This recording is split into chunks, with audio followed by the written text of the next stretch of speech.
mensaje, el estudio que vamos a compartir en el día de hoy, dos de esos pasajes que vamos a leer dentro de un rato, se encuentran en la carta de Pedro, concretamente en la segunda carta de Pedro.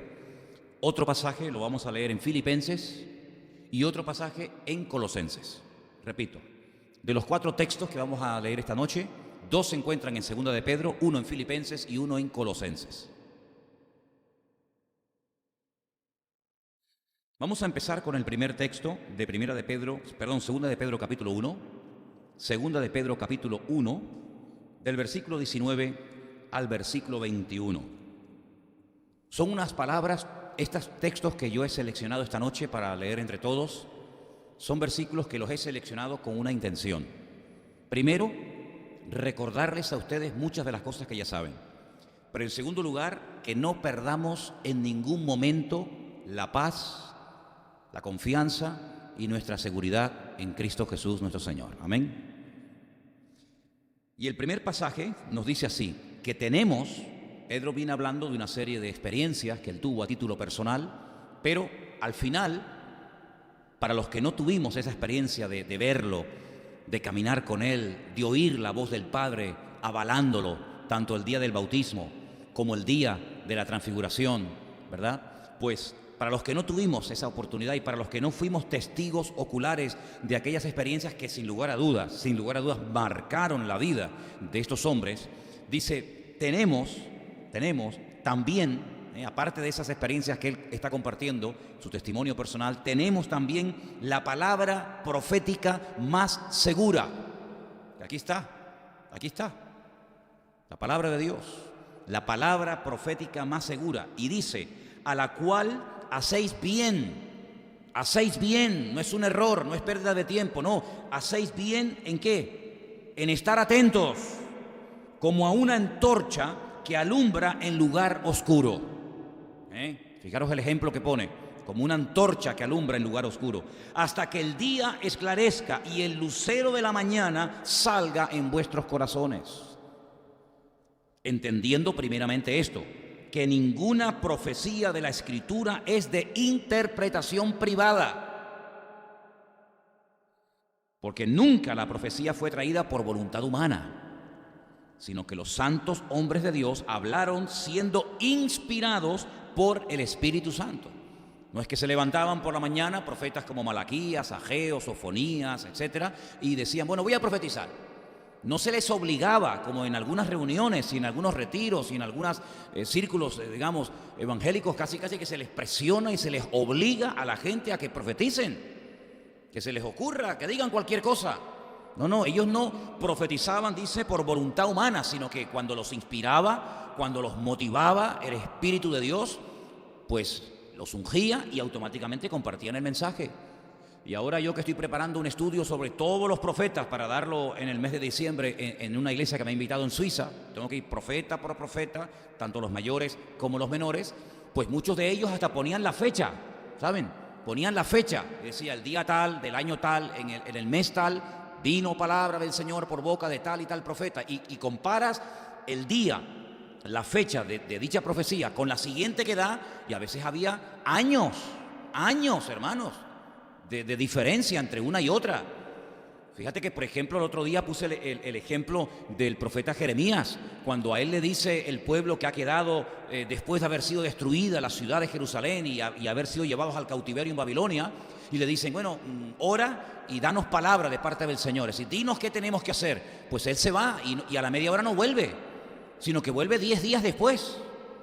Un hombre como Jeremías, claro, pero es que, hermanos, las profecías que esta gente daba no se las inventaban, como lamentablemente a veces hay gente que se inventa, y son palabras, bueno, pues de aliento, de ánimo, el Señor está contigo, el Señor te va a bendecir. Hermanas, no hace falta que usted me diga eso, yo se lo agradezco. Si usted me quiere decir que el Señor está conmigo, que me va a bendecir, que no tenga miedo, que el Señor me abrirá puertas, que el Señor me ama mucho y que me va a usar, pues mire, yo se lo agradezco, pero aunque usted no me lo diga, yo ya lo sabía. Todo eso ya lo sabía. Porque yo tengo la palabra de Dios, la palabra profética más segura, y además por escrito. Fíjese lo que le digo, lo tengo todo hasta por escrito, ¿verdad? Entonces esta gente profetizaba cuando el Señor los ungía, no cuando, ven, que te voy a dar una profecía. A veces ha ocurrido que en un culto llega una persona y empieza a profetizarle a todo el mundo individualmente.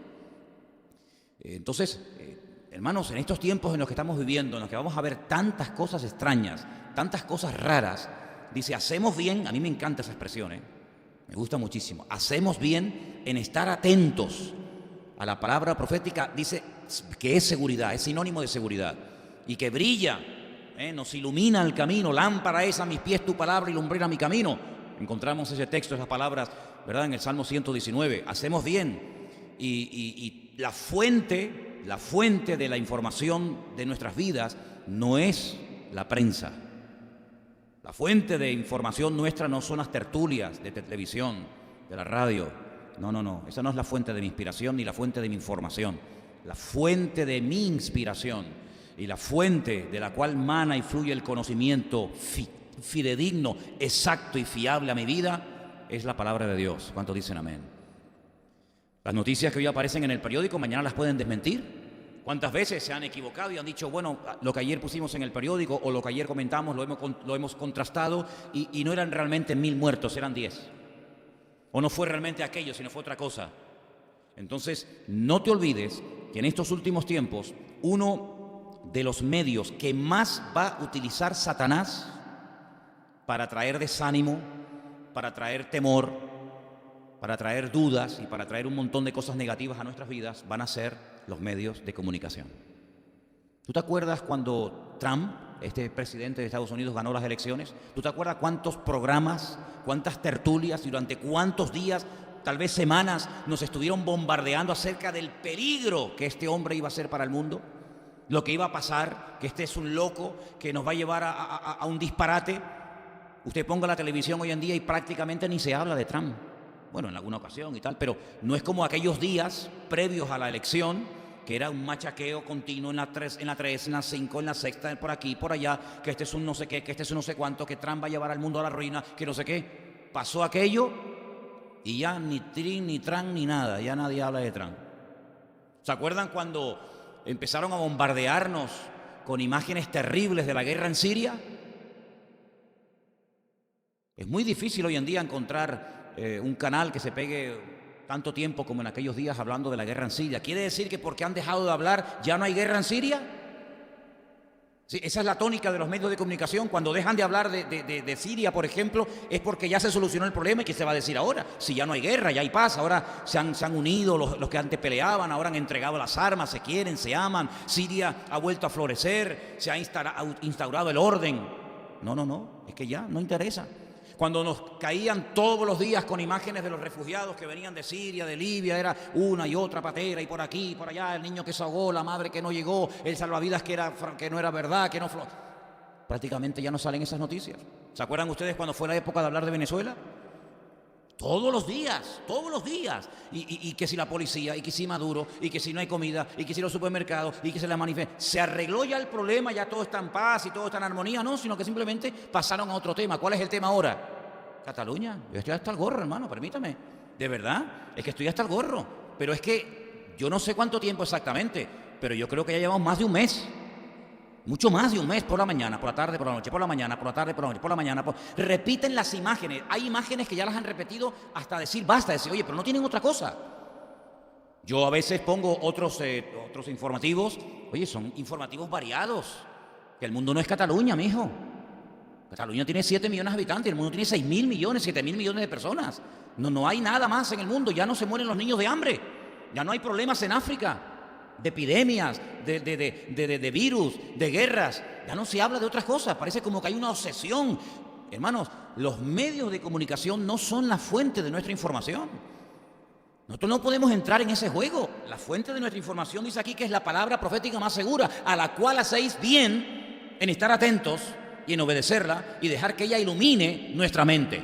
Porque muchas veces las noticias que recibimos, más que informarnos, nos desinforman y nos predisponen en una línea o en otra. Claro, las tienen todas.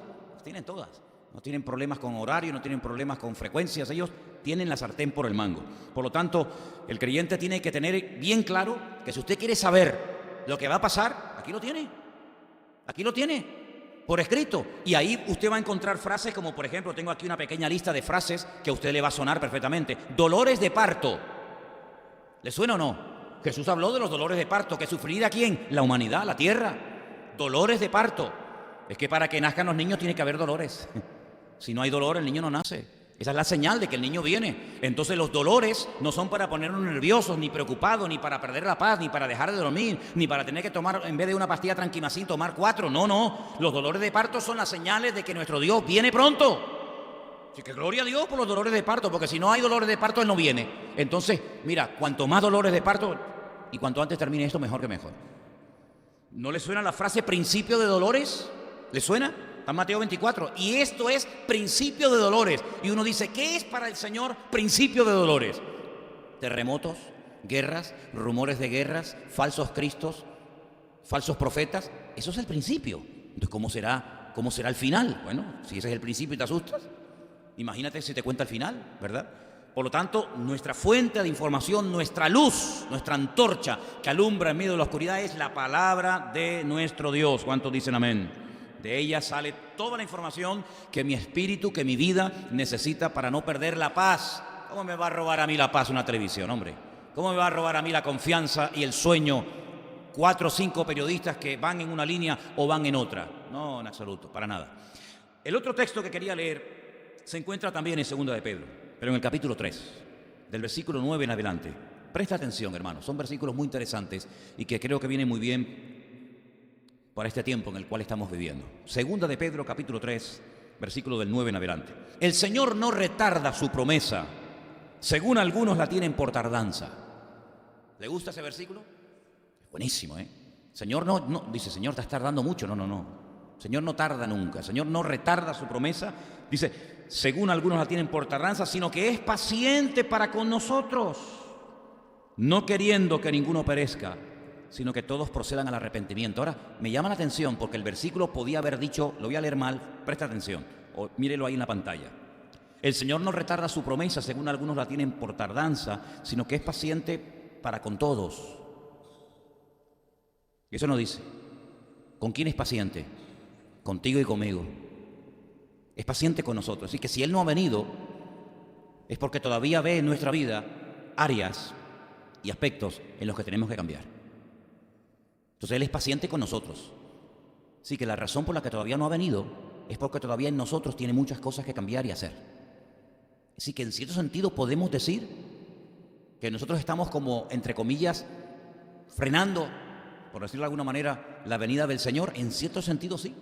Porque dice la Biblia que cuando Él venga, Él no viene a buscar una iglesia desmantelada, arruinada, dividida, peleada la una contra la otra, sino que Él viene a buscar una iglesia sin mancha y sin arruga. Y para eso hace falta entrar en el horno de Dios. Para eso hace falta entrar en el taller del Creador, para que Él pueda planchar las arrugas que tenemos y para que Él pueda limpiar las manchas que tenemos. Y entonces en ese proceso que empezó desde el mismísimo día de nuestra conversión hasta que Él venga, todos estamos en este momento. Y por eso dice que Él es paciente para con todos. Él tiene paciencia contigo y conmigo y con todos y cada uno de nosotros. No es que se ha olvidado, no es que se está retrasando, no, sino que todo lo hace con un propósito. Dios tiene todo bajo control. Todo, absolutamente todo, repito, está saliendo según lo que Dios quiere que salga. En Él no hay sombra de variación, en Él no hay injusticia, en Él no hay equivocaciones. Él jamás tendrá que pedirle perdón a ninguna iglesia, a ningún ministerio, a ningún hijo suyo, jamás. Él sabe lo que hace. Y Él está teniendo todo bajo su control y Él es paciente con nosotros porque Él está obrando, perfeccionándonos, cambiándonos, moldeándonos, como habíamos hablado el domingo. Y dice en el versículo 10, perdón, el 9, la última parte, no queriendo que ninguno perezca, sino que todos procedan al arrepentimiento. Todos tenemos que arrepentirnos de algo, o usted no. Porque si dice la palabra que Él está esperando que todos procedan al arrepentimiento, pues comencemos a arrepentirnos desde ahora mismo. Comencemos a arrepentirnos, seguramente de muchas cosas. Porque el día del Señor vendrá como ladrón en la noche. No es que Él sea un ladrón, sino que es un símil, es un ejemplo, ¿no? Será como ladrón en la noche. Es como cuando dicen, es que Satanás es un león. No, eso no dice la Biblia. No, pero es que dice, hay un versículo que lo dice. ¿Dónde lo dice, hermana? Hay un versículo que dice que Satanás está como león rugiente. Como león rugiente. Como león rugiente, no como león. El único león que yo conozco es el león de la tribu de Judá, que es el Señor. Él es como león. Puede ser lince, gato persa, pero el león es el Señor. Como león rugiente. Dice que vendrá como ladrón en la noche. que viene sin avisar. Para el mundo, para nosotros ya nos está avisando hace mucho tiempo. Dice, en el cual los cielos pasarán con grande estruendo. Upa. Y los elementos ardiendo serán deshechos. ¿Sabe la temperatura que tiene que haber para deshacer una piedra? Para derretir una piedra, ¿sabe la temperatura que tiene que haber? Pues aquí está profetizando eso. Aquí está profetizando que los elementos van a ser derretidos, arderán, y la tierra y las obras que en ella hay serán quemadas. Uy, ¿cuántos edificios, cuántos monumentos, cuántas cosas de las cuales presume el hombre hoy en día van a ser destruidas? Me imagino la Estatua de la Libertad derretida, la Torre Eiffel, las murallas chinas, el Taj Mahal y tantas maravillas de las cuales presume el hombre. Dice que todo eso va a ser destruido, las obras de los hombres van a ser destruidas. Qué tremendo, ¿no? Los millones que se gastan a veces en edificios, en monumentos, en ciudades enteras, y todo eso lo va a arrasar el Señor, porque cuando Él venga, la gloria y la honra no se la va a llevar el hombre, solamente se la va a llevar Él, la obra genuina y tremenda que Él va a hacer. ¿Cuántos dicen amén? Dice el versículo 11, puesto que todas estas cosas han de ser deshechas, lo da por cierto, ¿cómo no debéis vosotros andar en santa y piadosa manera de vivir? ¿Se da cuenta cómo nosotros sabemos lo que va a pasar? ¿Esto ya ha pasado? ¿Esto ya ha ocurrido? No. Esto es lo que va a ocurrir. Entonces, como sabemos lo que va a ocurrir y sabemos cómo, y casi diríamos que hasta dónde, pues dice la Biblia que lo que tenemos que optar es por llevar un modelo de vida, no como la que hablé el domingo del posmodernismo, ¿verdad? Donde todo vale, donde se mezcla todo. No, sino llevar una vida, como dice aquí, santa, diferente, distinta, piadosa, una manera piadosa de vivir, esperando y apresurando para la venida del día del Señor, en el cual los cielos encendiéndose, impresionante esto, serán deshechos y los elementos, los vuelvo a mencionar, siendo quemados, se fundirán. Pero nosotros, ahí está la diferencia, ¿se da cuenta? Pero nosotros esperamos, según sus promesas, que cielos nuevos y tierra nueva en los cuales mora la justicia. ¿Cuántos dicen amén? Entonces de este mundo no esperamos nada. Al contrario, lo bueno de todo esto es lo malo que se va a poner todo. Aunque parezca una contradicción, ¿se da cuenta? Por lo tanto, nosotros esperamos cielos nuevos y tierra nueva. Nosotros no tenemos ese fanatismo, ¿verdad? Ese nacionalismo que nos lleva a odiar, a rechazar, a sentirnos superiores. No, porque nosotros tenemos otra expectativa de la vida. Nosotros vivimos en otra dimensión. Vivimos en el mundo, vivimos, lógicamente, pero no somos de este mundo. Me da igual vivir en España, en Venezuela, en Japón, en la China, en un continente. No, es que yo soy, bueno, algunos dicen ciudadano del mundo. Yo soy más que eso. Yo soy ciudadano del reino de los cielos. Yo no peleo por causas humanas. Yo peleo por causas divinas y eternas, como es el Evangelio eterno del Señor Jesucristo. ¿La cuenta? Dice Filipenses, precisamente esto, lo que estoy comenzando a decir ahora. El tema de la ciudadanía. Uy, qué importante, ¿verdad? Filipenses, capítulo 3, verso 20. Qué gran verdad vamos a leer ahora. Y permítame decirles, mientras lo van buscando, Filipenses 3:20, que esta ciudad a la cual Pablo le escribe esta carta, la ciudad de Filipo, era una colonia romana. Era un lugar extraordinario para vivir. Fíjate qué lugar tan bueno era este, que muchos soldados romanos, cuando se jubilaban, se iban a vivir a esta colonia romana llamada Filipo. Porque en esta ciudad se vivía muy bien, muy cómodamente. En esta ciudad había rutas que conectaban otras ciudades. Era un lugar de tranquilidad, un lugar bonito. Y a esta ciudad, donde Pablo estableció esta hermosa iglesia de los filipenses, les dice algo increíble, algo tremendo. La gente soñaba y pagaba grandes sumas de dinero para poder comprar la ciudadanía. Pero ahora mira lo que dice el Señor, Filipenses 3:20. Nuestra ciudadanía, ¿qué ciudadanía tenemos nosotros? ¿Cuál es tu ciudadanía? No, yo soy español, no, yo soy venezolano, no, yo soy americano, yo soy tal. Nuestra ciudadanía está en los cielos, de donde también esperamos al Salvador, al Señor Jesucristo, el cual transformará el cuerpo de la humillación nuestra para que sea semejante al cuerpo de la gloria suya, por el poder con el cual puede también sujetar a sí mismo todas las cosas. Este versículo 20 tenemos que interiorizarlo y tenemos que hacerlo nuestro. Mi ciudadanía es la del reino de los cielos. No somos de este mundo. Vivimos aquí, pero aquí estamos de paso. Todo esto son cuestiones humanas, políticas, militares, fronteras. Quítate tú para ponerme yo. Estas cosas a nosotros no nos tienen que afectar ni poner nerviosos. Estamos aquí, tenemos que vivir en un sitio, evidentemente, y tenemos que tener un DNI, tenemos que tener un NIF, y tenemos que tener un pasaporte, tenemos que tener, sí, de acuerdo, son las leyes humanas, las respetamos siempre y cuando no vayan en contra de la Escritura, pero no nos olvidemos No nos olvidemos de que usted no puede dar la vida por una causa humana. O sea, ese patriotismo, ese nacionalismo ridículo que lleva a los pueblos a enfrentarse, a pelearse, a matarse, a odiarse, familias a enfrentarse y a pelearse y a guerrear, hermanos contra hermanos y primos contra primos. Eso es una locura, es un disparate. Nosotros los cristianos tenemos que estar por encima de esas historias. Dejemos eso a los del mundo. Dejemos eso a los que no tienen a Dios. Dejemos esas guerras inútiles a personas que no tienen las ideas claras. Nosotros no entramos en ese juego. Que se maten como perros si quieren ellos, conmigo no cuenten. Nuestra ciudadanía es la de los reinos, la del reino de los cielos. ¿Cuántos dicen amén? Hay gente que se enfada por una bandera, gente que se mata por un himno, por favor. Nosotros respetamos, ¿cómo no? Por favor, faltaría más. No vamos a estar ahora quemando banderas, ni escupiendo a nadie, ni insultando a nadie, pero hágame el favor. No veo a creyentes que se matan, pelean, se les transforma la cara. Se le llenan de sangre los ojos y las venas se le hinchan, discutiendo que si la patria, que si esto. Yo digo, pero no ha entendido nada, mijo. No ha entendido nada. ¿Usted de dónde es? Yo soy cristiano, yo soy hijo de Dios. Nací, pues mire, nací allí. Yo no lo elegí. Fíjate, es que ni el Señor es tan sabio que ni en eso nos dejó decidir. ¿Dónde hubiera usted decidido? No, a mí me hubiera gustado nacer en tal sitio y tener el apellido tal. Pero mira, eso, Dios se encargó de eso. Ni elegimos dónde nacimos, ni elegimos dónde morimos. Dos cosas tan importantes, ¿verdad? Sin embargo, todo eso está bajo el control de Dios.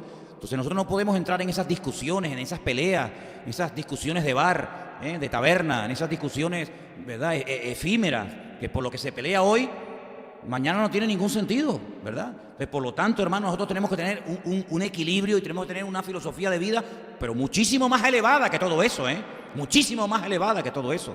Nuestra ciudadanía está en el reino de los cielos, dice la palabra de Dios. Le dijo la autoridad competente de la época a Jesús en su propia cara, ¿no me contestas? ¿Tú no sabes que yo tengo poder para condenarte o para soltarte? Ay, amigo, cuando tocó el tema de la autoridad, mira cómo saltó el Señor. Y le dijo, tú no tienes ninguna autoridad sobre mi vida si mi Padre no te la da.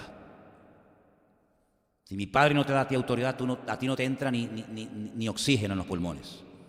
Por lo tanto, no creas que tú eres el dueño de la autoridad, porque toda autoridad que podamos llegar a tener en esta vida, en el orden de la política, en lo social o en lo espiritual, lo que sea, siempre es autoridad delegada. No es una autoridad nacida de nosotros mismos, de nuestro conocimiento, sino es una autoridad prestada temporalmente. Procura utilizarla adecuadamente y no hacer un uso indebido de la misma, ¿verdad? Por lo tanto, nosotros tenemos que tener un concepto mucho más elevado de nuestra existencia. Nosotros estamos aquí de paso para cumplir una serie de cometidos que espero que lo estemos cumpliendo. Una vez que hayamos cumplido con nuestro cometido, una vez que hayamos cumplido con nuestro propósito por el cual nacimos, se acabó, ya está, punto, se acabó. Mi objetivo no es ser ciudadano norteamericano. A mí me da igual ser ciudadano norteamericano, tener pasaporte español, tener pasaporte egipcio o no tener, me da exactamente igual. Nosotros en cierto sentido somos apátridas. Somos apátridas, en el sentido de que nuestra patria no es de este mundo, nuestra patria está, repito, en el reino de los cielos. ¿Cuántos dicen amén? Yo por lo menos lo veo así y creo que la palabra nos avala para comportarnos de esa manera. Y hay un texto más que quiero leer en esta noche. Está en Colosenses, capítulo 3. Sé que se ha leído muchas veces, pero sería bueno que lo volviéramos a recalcar en el día de hoy. Filipenses, por favor, capítulo 3, Colosenses, sí, capítulo 3, del 1 en adelante. Si pues habéis resucitado con Cristo, me paro aquí y pregunto, ¿usted ha resucitado con Cristo? ¿Esto qué significa? Si usted ha nacido de nuevo, si usted ha entendido el Evangelio, si usted ha aceptado al Señor, se puede explicar de muchas maneras, ¿verdad? Si usted ha resucitado con Cristo, ¿qué tengo que hacer? ¿Cuál es mi deber? ¿Cuál es mi obligación y mi prioridad en la vida? ¿Cuál? Buscad. Esto es un imperativo, esto no es una propuesta. Bueno, les propongo, muchachos, que ustedes tengan un tiempito a ver qué van. No. Esto es un imperativo, es una orden. Buscad. Como yo digo, párese, cállese, hable, coma. Son órdenes. Buscad. ¿Buscar qué? Las cosas de arriba. Eso no significa de que usted va a ir a la casa ahora, coge una escalera y se pone a mirar las cosas que tiene arriba del armario. Por favor, seamos ya maduros, No como maduros, sino que seamos maduros. Buscar las cosas de arriba, donde está Cristo sentado a la diestra de Dios. Ah, amigo, es una meta completamente diferente. Poner la mira, ¿dónde? En las cosas de arriba, no en las de la tierra. ¿Y qué pasa si no hago caso a esto? ¿Qué pasa si Si busco las cosas de la tierra, ¿qué pasa si pongo la mira en las cosas de la tierra? Que vas a terminar pensando, hablando y comportándote como los de la tierra. Hablando como ellos, quejándote como ellos, lamentándote como ellos, maldiciendo como ellos, desanimándote como ellos, peleando como ellos, etcétera, etcétera. Entonces eso no puede ser así, eso no puede ser. Es una decisión que uno tiene que tomarla lo antes posible. Así como Daniel, ¿se acuerdan el domingo cuando yo dije que él propuso en su corazón que no contaminarse? El título del mensaje de hoy es No te dejes contaminar. ¿Cuántos dicen amén? ¿Lo puede decir conmigo? No te dejes contaminar. Usted no ha visto, sobre todo lo he visto mucha gente oriental. Aquí en Canarias alguna vez la habrá visto, pero poca. Pero cuando usted viaja por ahí, usted encuentra a muchos chinos y a muchos japoneses con mascarilla. No sé, yo pensaba al principio que era gente que tenía una enfermedad contagiosa y a lo mejor se ponían eso para no contagiar, pero es que lo veo muchísimo. Cuando usted va a un museo, cuando usted va a un aeropuerto o cuando va a sitios donde hay mucha gente, usted se encuentra sobre todo muchos chinos. No sé si es que piensan que nosotros le podemos contaminar alguna bacteria, alguna vaina rara. Muchos chinos, muchos japoneses que llevan como una mascarilla para protegerse, ¿no?, de la contaminación o de sabe Dios qué. Bueno, póngase la mascarilla en su espíritu. Póngase mascarilla en su alma. Porque el mundo está empeñado en contaminar nuestra forma de hablar. Pero empeñado, ¿eh? Y además le voy a decir una cosa. El inconverso tiene algo que a veces a nosotros los creyentes nos falta. ¿Y saben lo que es? La perseverancia. Son constantes y machacones y un día y otro día, y si no quieres taza, ahora tazón, y si no quieres por la mañana, ahora por la tarde, y si no quieres por la tarde, también por la noche, y un día y otro y otro y otro y otro, y llega un momento en que hay un bombardeo tan grande que empiezan a manipular y empiezan a cambiar la opinión pública.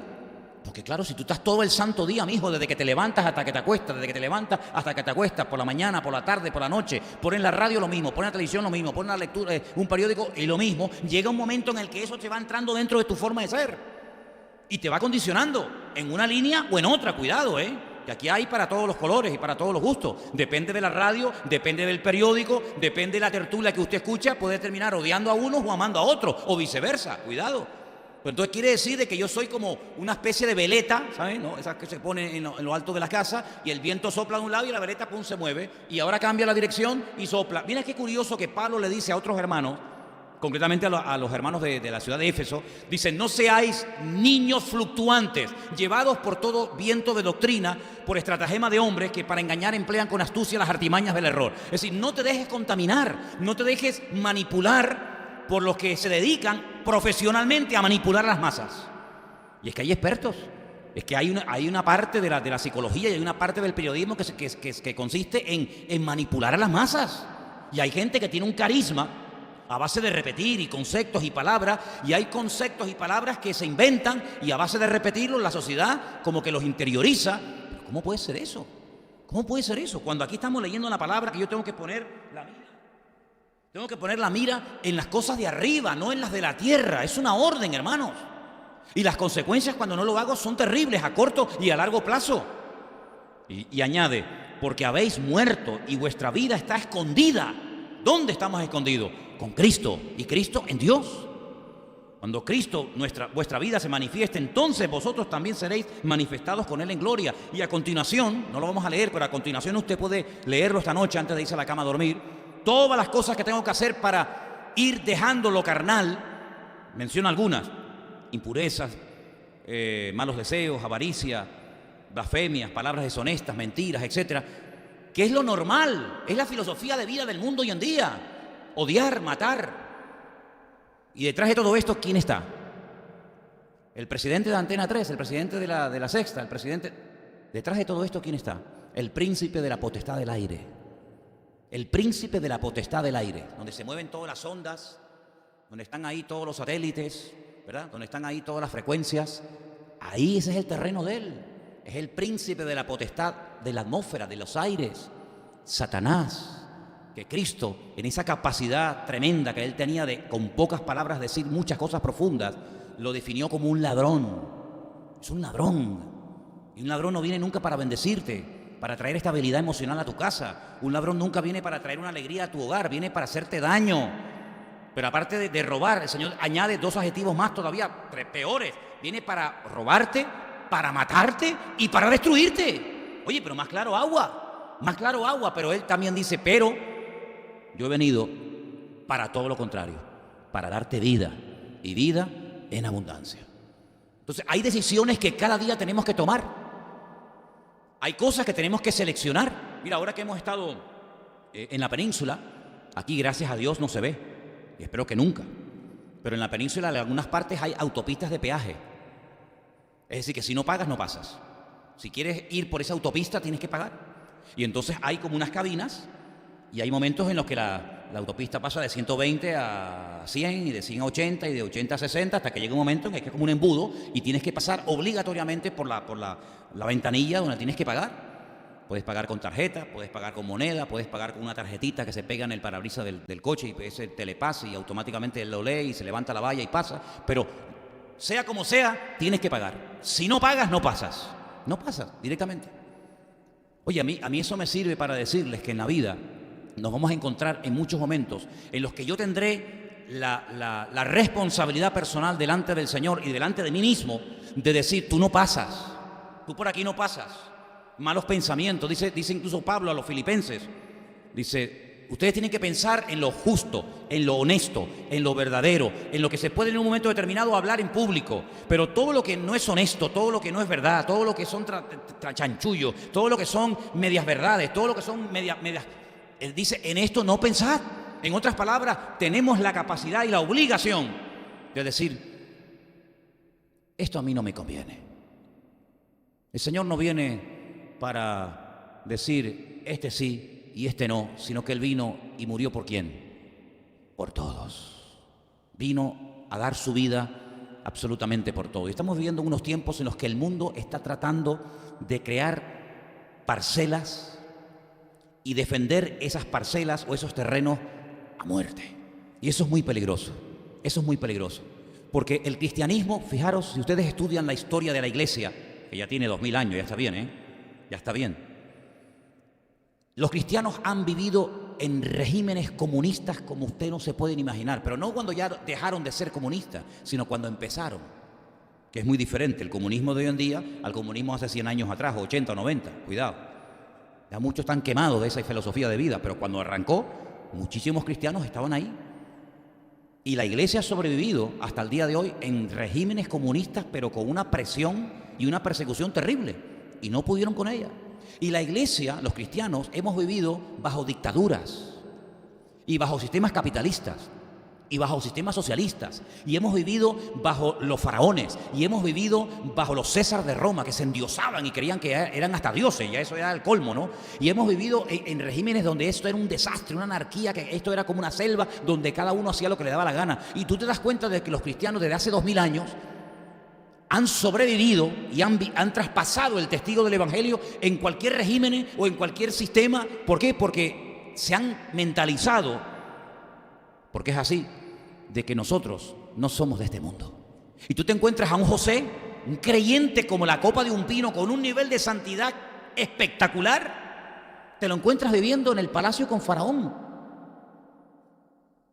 Y te encuentras a Daniel en un reino de idolatría, de paganismo, de promiscuidad sexual y de libertinaje sin precedentes, como fue por ejemplo Babilonia. Y ahí estaba Daniel, marcando una diferencia, eso sí, cuidado, marcando una diferencia, dejándose respetar, aprovechando las oportunidades, pero él no salió a las calles a hacer manifestaciones, protestas, tirando piedras, quemando lo que hubiera que quemar de la época contra el Nabucodonosor, sino al contrario, le daba testimonio a él y a Belsasar. Y ahí encontramos, por ejemplo, personajes como Ciro. Y bueno, ¿Ciro qué era? Bueno, Ciro era un rey pagano que en un momento determinado Dios lo utilizó. Como también en un momento determinado el Señor dice de Nabucodonosor, mi siervo. ¿Mi siervo? Sí, tú no te preocupes, ahora es mi siervo. Ahora es el látigo que yo voy a utilizar, el instrumento que yo voy a utilizar para corregirles a ustedes, pero no se preocupen, Él también pasará por la ira y por mi trato, ¿verdad? Y ahí encontramos, por ejemplo, a los cristianos de los primeros siglos bajo Vespasiano, ¿verdad? Bajo Augusto César, incluso bajo Herodes, que era terrible, toda la dinastía de los Herodes, desde el abuelo, desde el bisabuelo, estos eran tremendos, bajo Calígula, bajo Nerón, bajo Tito.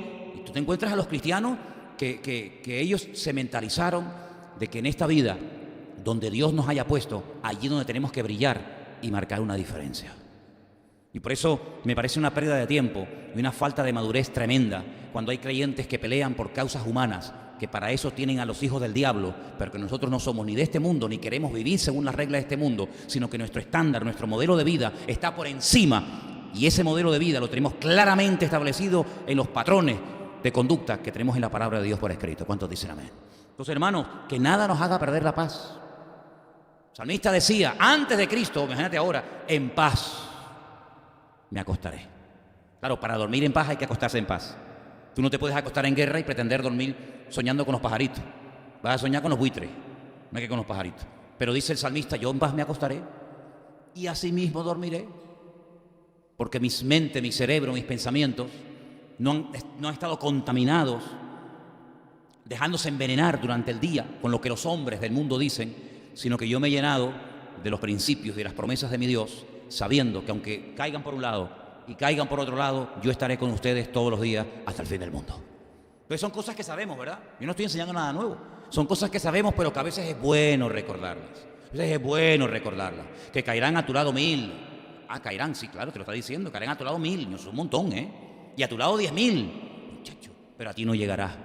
¿Y de dónde vendrá mi socorro? Mi madre, ¿de dónde viene? Si es que esto es un desastre, la banca se va al garete, los gobiernos se van al garete, este no tiene autoridad, el otro es un mequetrefe, el otro es un dictador. Bueno, tú tranquilo, poner la mira en las cosas de arriba, buscar las cosas de arriba, no las de la tierra, y yo no te dejaré ni te desampararé. Aunque la familia te falle, el pastor te falle, los amigos te fallen, el político te falle, el otro te falle, yo voy a estar contigo siempre, todos los días hasta el fin del mundo, hermano. Son cosas que sabemos, pero oye, que viene bien a veces recordárnoslas y decir, oye, ¿de dónde vendrá mi socorro, muchachos? Irte desde allá arriba con los diezmos, las ofrendas, atravesar aquellas montañas, aquellos ricos donde se metían los ladrones, que sabían que iban los peregrinos a Jerusalén cargados con sus ofrendas y con sus donativos para la casa de Dios, y ahora yo emprender un viaje con cuatro niños, la mujer, los animales. Dios mío, me coge la noche, no hay hoteles, no tengo GPS, no tengo móvil, no puedo llamar al 112, estoy perdido aquí. ¿De dónde vendrá mi socorro? Mi socorro viene del Señor, el que hizo los cielos y la tierra. ¿Te das cuenta? Y no dará tu pie al resbaladero, ni se dormirá el que te guarda. Y aunque acampen ejército alrededor de ti, tú no tienes que tener mal alguno. Yo soy tu luz, tu salvación, tu escudo, tu estandarte. Bueno, y me puedo pegar toda la noche. Entonces, todas esas cosas que ya sabemos, oye, hay que decirlas a veces en alta voz, ¿sabes? Yo creo que hay un poder cuando decimos las cosas en alta voz. Porque a veces están ahí, dice que con el corazón creemos, sí, creemos, pero con la boca confesamos. Y se confiesa para salvación. ¿Y salvación qué es? Es liberación, es vida, es abundancia, es decir, yo proclamo en alta voz lo que mi Dios me ha dejado por escrito. ¿Cuántos dicen amén? Eso es importantísimo, ¿saben, hermano? Eso es importantísimo. Y tenía algo más por aquí y lo quiero terminar diciendo dos cosas más. Mire, ¿se acuerdan cuando tuvimos aquí a este hermano? No sé si él es de Costa Rica o de Honduras, de un país de esos es. ¿Se acuerdan cuando tuvimos al hermano Renan Carías? O Renan Carías, ¿no? Carías o Carías, ¿no? Carías no. Carías, ¿no? ¿Se acuerdan cuando estuvimos? ¿Se acuerdan que él cantaba una canción que tiene una historia? Paz en la tormenta. ¿Se acuerdan ustedes aquella? Hoy yo he tenido todo el día en la cabeza, o momentos del día, esa canción en la cabeza. Paz en la tormenta, paz en la tormenta. Y veía en mi mente, imaginándome al Señor Jesucristo atravesando la tormenta. No en el Queen Elizabeth, no. No en un crucero de estos que llegan aquí al muelle y te quedas así. Dices, madre mía, pues se vive ahí adentro mejor que en cualquier casa. Eso es una pasada cómo se vive allá adentro, ¿eh? No. En una barca, allá apretuñados, sin luz, sin nada, entrando las olas, donde los marineros, que son los que tienen que transmitir. ¿Tú te imaginas a un capitán de un avión corriendo por todo el pasillo de un avión y dice, ¡ay, que se mueve mucho ahí! ¿Tú te imaginas si eso es lo que me transmite el capitán? Tío, pues si tú eres el capitán y tienes miedo, ¿a dónde voy yo? O el capitán de un barco, vomitando por la borda y diciendo, es que el capitán está fatal, dice que ya no aguanta más. Durmiendo en la barca en medio de la tempestad. Yo veo en la Biblia a dos personas durmiendo en un barco en tempestad. ¿Tú los ves también? Yo veo a dos personas en la Biblia durmiendo en plena tempestad. Veo a uno que se llama Jonás, Jonah, que significa en hebreo paloma. Y veo al Señor Jesucristo durmiendo en la tempestad. El barco de Jonás era mucho más grande, porque dice que iban marineros, y se ve que era un barco muy grande porque iba en fin, cruzaba todo el Mediterráneo, iba desde Jaffa o desde Jope y venía en rumbo, digamos, a España. Luego era un barco grande. Pero iba en tempestad y él se quedó dormido. Y veo al Señor Jesucristo en una pequeña barca que también se queda dormido. Los dos se quedan dormidos, pero mira la diferencia. Uno se queda dormido porque va en rebeldía y quiere huir de la realidad. No quiere aceptar la realidad.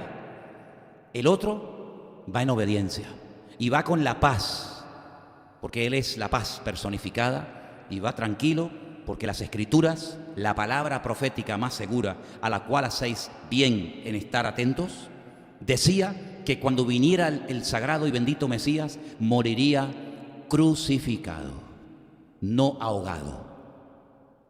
Por lo tanto, si la palabra dice que yo voy a morir crucificado, aunque se traspasen los montes al corazón del mar, mi corazón no temerá, porque yo no voy a morir en esta tempestad, sino que yo nací para morir crucificado.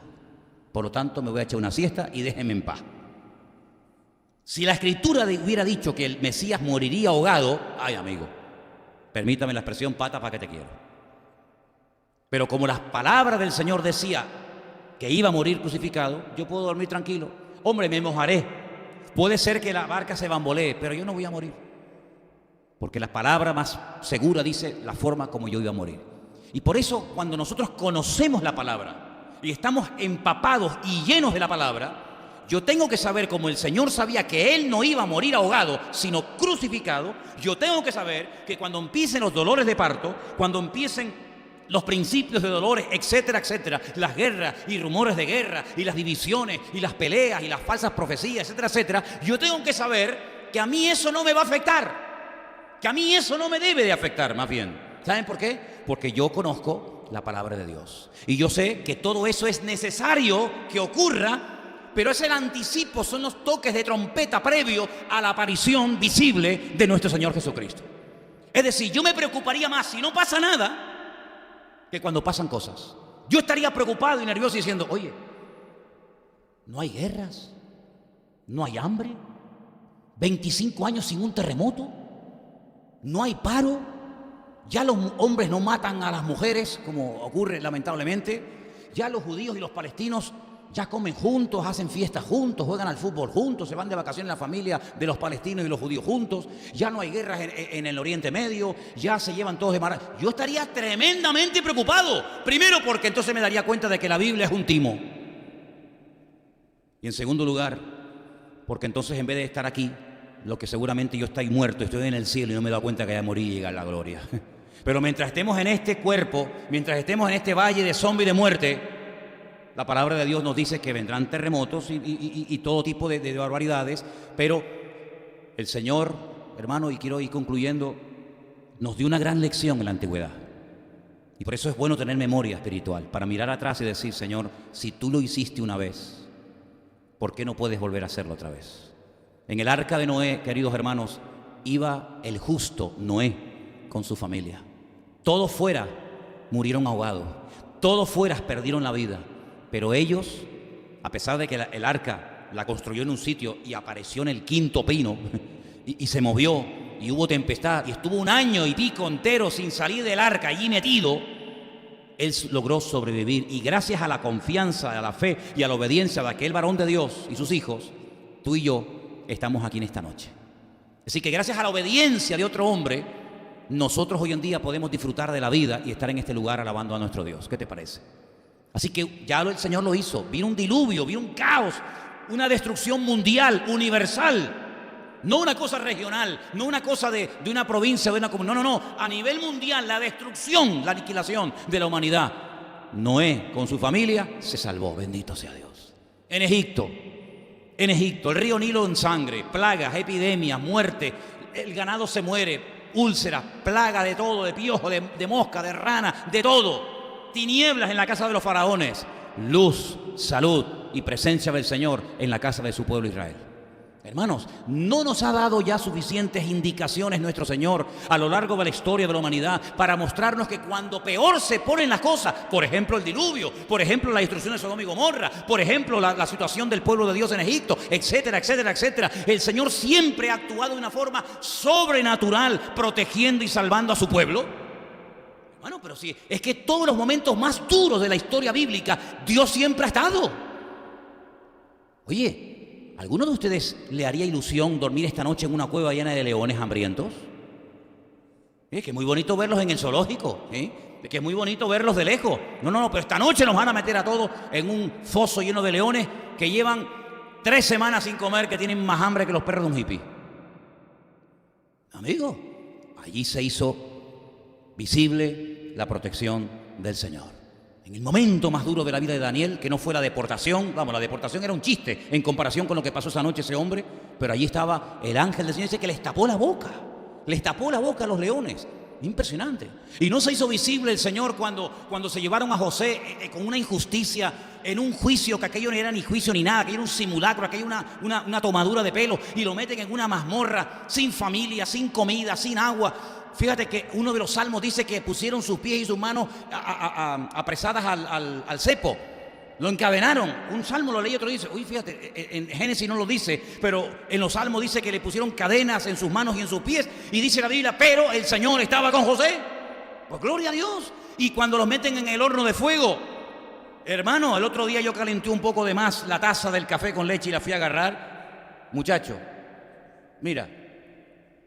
Y cuando fuimos a las termas estas romanas hace poco allá, ¿dónde era? En Orense. Había una en la que yo entré y me llegó hasta el tobillo. Yo digo, de aquí me mando a mudar. Hasta el tobillo. Y a estos los meten dentro de un horno de fuego que dice que lo calentaron 7 veces más. Y el Señor no estaba allí con ellos. ¿Qué se creen? ¿Que ellos entraron y luego entró el Señor? No, ya el Señor estaba dentro, esperándolos. Y fuera no lo veían, pero en la prueba, en el fuego, sí lo vieron. El hombre me ata y el Señor me desata.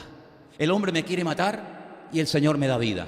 Fuera, en la tranquilidad, no lo veo, pero cuando entro a la prueba, lo veo y Él está conmigo y hasta los inconversos lo ven. Pues bendito sea Dios. ¿Es que acaso tenemos otro Dios?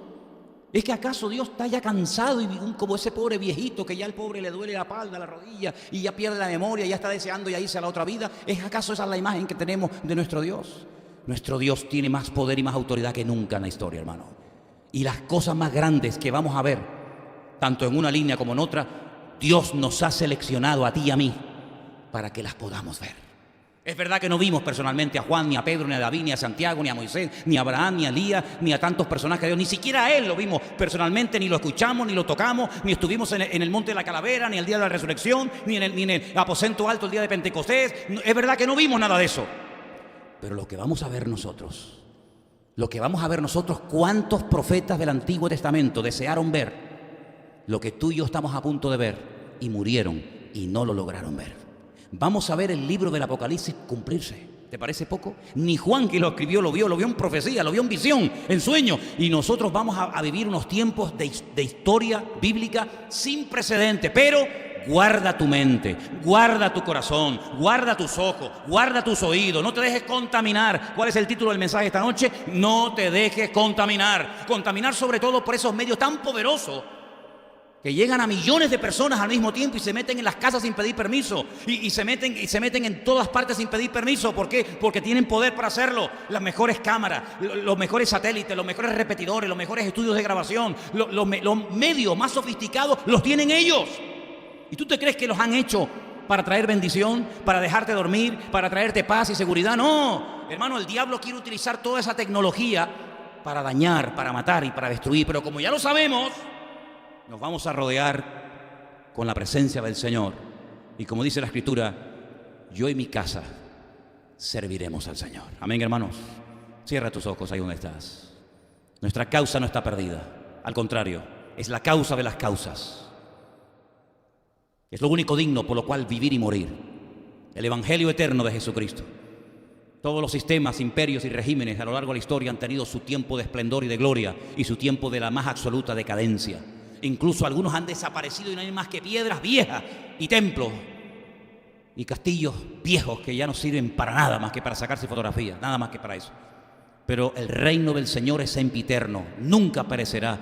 Dice la Biblia que cuando Él vio caer aquella imagen de oro, de plata, de bronce, de hierro, representando, simbolizando a los reinos de la tierra, dice que después con aquella piedra que fue golpeada, aquella piedra se hizo un gran monte, aleluya, y el ángel Gabriel le dijo a aquella santa mujer llamada María, el reino de Israel, el reino de Jacob para siempre reinará y su reino no tendrá fin, aleluya. Estamos viendo cómo las naciones están